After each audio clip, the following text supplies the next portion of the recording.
Hello viewers, আসসালামু আলাইকুম। সবাই কেমন আছেন? আজকে আমরা কি করব মেহরাব বলো? আমরা ব্যাংকে কাটবো। আমরা ব্যাংকে কাটবো। আমার কোটিপতি হওয়ার ইচ্ছা। তাই কাটো দৌড়ি। 2 বছরের স্বপ্ন একটা ছোট সঞ্চয় ব্যাংক। দেখো আজকে এইখানে কত টাকা হয়েছে। 2 বছর আগে এই সঞ্চয় ব্যাংকটা অনেক শখ করে কিনেছিলাম। তো অল্প অল্প করে এই ব্যাংকটা ভরেছি। তো আজকে দেখব এই ব্যাংকটায় কত টাকা হয়েছে। তো আপনারাও আমার সাথে থাকেন, সম্পূর্ণ ভিডিওটা দেখেন এবং কত টাকা হয়েছে সেটাও দেখেন। তো আমি মনে করি প্রত্যেকটা নারীরই উচিত এরকমের বাসায় টুকিটাকি একটা সঞ্চয় ব্যাংক রাখা দরকার, আর সেখানে এরকম ছোটোখাটো কিছু টাকা রাখা দরকার। আসলে এই টাকাগুলো দেখা যায় একসময় ভালো একটা পরিমাণেই হয়ে থাকে। অল্প অল্প জমাতে জমাতে 10 টাকা, 5 টাকা, 20 টাকা, 100 টাকা, যে যার মতো তৌফিক আছে সে সেরকমের টাকা রাখে বা রাখা উচিত। দেখা যায় এক পর্যায়ে এখানে ভালো কিছু একটা হতে পারে বা হয়। আমি কিন্তু ছোটোবেলা থেকেই এরকমের টাকা সঞ্চয় করা খুব পছন্দ করতাম, যদিও আর রাখতামও। আমার কখনো হাত খালি থাকতো না, আলহামদুলিল্লাহ। আর এখনও কখনো আমার হাত খালি থাকে না, আলহামদুলিল্লাহ। তো এখানে আমার ছেলের কিছু টাকা আছে, তারপর আমার মেয়েরও কিছু টাকা আছে। তারপর দেখা যায় ওদের ওদের কেউ যখন ওর আত্মীয়রা আসে, ওর মানে চাচারা, তারপর ওর নানা ভাই এরকম আছে, তারা আসে। তো আমার ছেলে হওয়াতে আমার বাবা আমার ছেলেকে কিছু টাকা গিফট করে। তো সে টাকাটাও এখানে ছিল। আমি সে টাকাটা খরচ করি নাই, এখানে রেখে দিয়েছিলাম। সেটা একটা বড় অ্যামাউন্ট ছিল এখানে।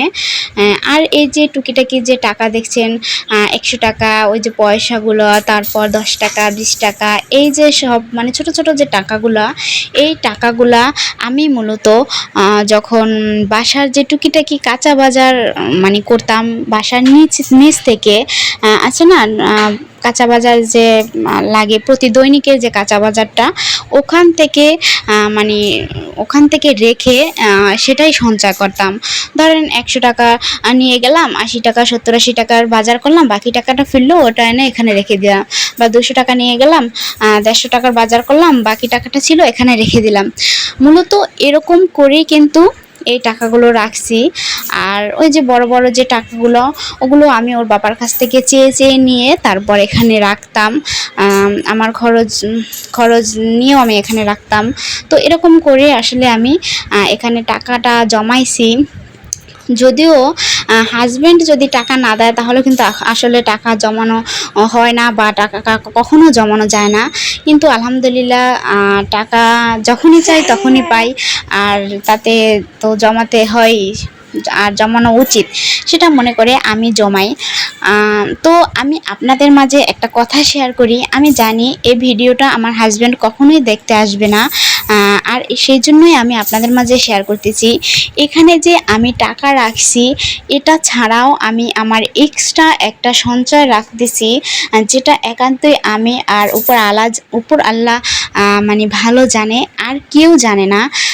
যে সঞ্চয়টা দিয়ে আমি আমার হাজব্যান্ডকে একটা গিফট করতে চাই, যে কোনো মূলত এরকমের আমি এর আগেও কয়েকবার গিফট করছি, আর ও সবসময় জানে আমার কাছে কম বেশি সবসময় টাকা লুকানো থাকে। তো এর আগেও আমি ম্যারেজ ডেতে ওরে কিছু কিছু গিফট করতাম। তো এবার চাই ওরে বেশি কিছু একটা গিফট করার। তো আমি কিন্তু সেগুলো আপনাদের সবার মাঝে শেয়ার করব, আর সেটা দেখার জন্য কিন্তু আপনারা আমার চ্যানেলটা সাবস্ক্রাইব করে আমার সাথে থাকবেন। তো আপনারা বলেন তো এখানে কয় টাকা হতে পারে? আমি একটা আনুমানিক সংখ্যা দিয়ে দেব আপনাদের, যে দেখি আপনারা কমেন্ট করে সঠিকটা বলতে পারেন কিনা। এখানে 50,000-এর উপরে আছে এবং 60,000-এর নিচে আছে। এখন আপনারা কমেন্ট করে জানাবেন যে এখানে কত হতে পারে, দেখি কার কমেন্টটা মানে হয়, সেটা আমি দেখব। আপনারা সবাই কিন্তু অবশ্যই কমেন্ট করবেন, আর সবাই কিন্তু আমার মতো এরকমের টুকিটাকি সঞ্চয় করবেন, দেখবেন এক সময় এখানে ভালো কিছু কিন্তু হবে। তো ভিউয়ার্স, আমি কিন্তু আমার হাজবেন্ডকে যে গিফটটা দেব সে ভিডিওটাও আপনাদের মাঝে শেয়ার করে থাকবো ইনশাল্লাহ। তো আপনারা যদি এরকম আমার টুকিটাকি ভিডিও দেখতে চান অবশ্যই আমার সাথে থাকবেন। আমার চ্যানেলটি প্লিজ দয়া করে সাবস্ক্রাইব করে দেবেন। আজকে এ পর্যন্তই, সবাই ভালো থাকবেন, সুস্থ থাকবেন। আল্লাহ হাফেজ, টাটা, বাই বাই।